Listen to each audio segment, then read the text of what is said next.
ছিল রুমাল হয়ে গেল বেড়াল, অর্থাৎ এমন কোম্পানি যে কোম্পানিটা একসময় ভাবা হয়েছিল বিরাট কিছু করবে, সবাই ইনভেস্টেড হয়েছিল, তারপর কিছু দেখাতে পারলো না, ধপাস করে পড়লো। কিন্তু এই যে পড়লো তারপরে আবার নতুন কিছু খবর এসে গেল। ঠিক এই আগস্ট মাসের মধ্যেই দুরন্ত বেশ কিছু খবর এলো। আমরা জানতে পারলাম যে মাইক ইলেকট্রনিক্সের কথা বলছি, বেশ কিছু চেঞ্জেস এলো। যেরকম প্রথম ঘটনা নিও সেমি, সিঙ্গাপুরের একটা বড় কোম্পানি সেমি কন্ডাক্টর, অনেক দিন ধরে কথা চলছিল তাদেরকে প্রেফারেন্সিয়াল, রিডিমেবল প্রেফারেন্সিয়াল বলে, তার মাধ্যমে একটা অ্যাকুইজিশন কমপ্লিট করলো এবং বিএসসি এনএসসি সেখানে কিন্তু পারমিশন দিল।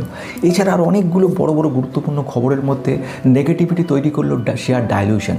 শেয়ার ডাইলিউশনটা কি, রিডিমেবল প্রেফারেন্স শেয়ার দেওয়ার ফলে আলটিমেটলি সুবিধা অসুবিধা কি হলো, এছাড়া অনেকগুলো বড় বড় প্রজেক্টের সঙ্গে যুক্ত হয়েছে। মানে কোম্পানিটা কিন্তু পুরোপুরি 180 ডিগ্রি ঘুরে গেল। এই যে কোম্পানি টোটালি মুভ করলো কিংবা কোম্পানির মধ্যে চেঞ্জেসগুলো আসলো, যেটা কিন্তু একটা বড় চেঞ্জেস তৈরি করতে পারে। কিন্তু সব থেকে বড় ঘটনা যেটা জানা জরুরি, যে এই কোম্পানি কিন্তু এক্ষুনি কালকে সকাল থেকে লাফিয়ে উঠে বিরাট কিছু করবে তা কিন্তু না। দুখানা গুরুত্বপূর্ণ প্রাইমারি অবজেক্ট রয়ে গেল, যেগুলো আলটিমেট যদি সলভ করতে না পারে কোম্পানিটা কিন্তু জেনসল টেকনোলজি হতে পারে, ওয়ার্ড হুইজারের মতো মুখ থুবড়ে পড়তে পারে, কোম্পানি পেনিতে চলে যেতে পারে।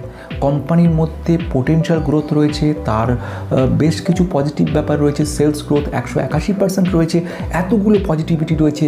এবং আরেকটা ঘটনা ঘটছে, কোম্পানির মধ্যে কিন্তু প্রচুরভাবে পরিবর্তন করা, চেঞ্জেস নিয়ে আসা, আপগ্রেড করা তার চেষ্টা করছে। রেলওয়ের কিছু অর্ডার এসছে, ডিফেন্স সেক্টরে ইলেকট্রনিক্সে ঢুকেছে, মানে অনেকগুলো জায়গা তৈরি করে, প্লাস সেমিকন্ডাক্টরে যে অ্যাসিক লেভেলের কাজ, সেই কাজের মধ্যে ঢুকে পড়েছে।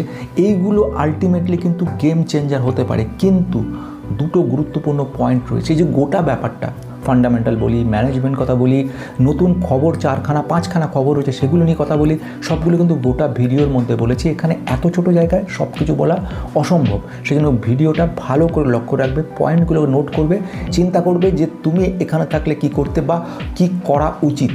মানে আমি ইনফরমেশন দিলাম বলেই কিন্তু শেষ নয়, নিজের অ্যানালিসিসটা ভীষণভাবে জরুরি। তাহলে দেখা হচ্ছে আমার লং ভিডিওটার মধ্যে, সেখানে সব কিছু বলছি।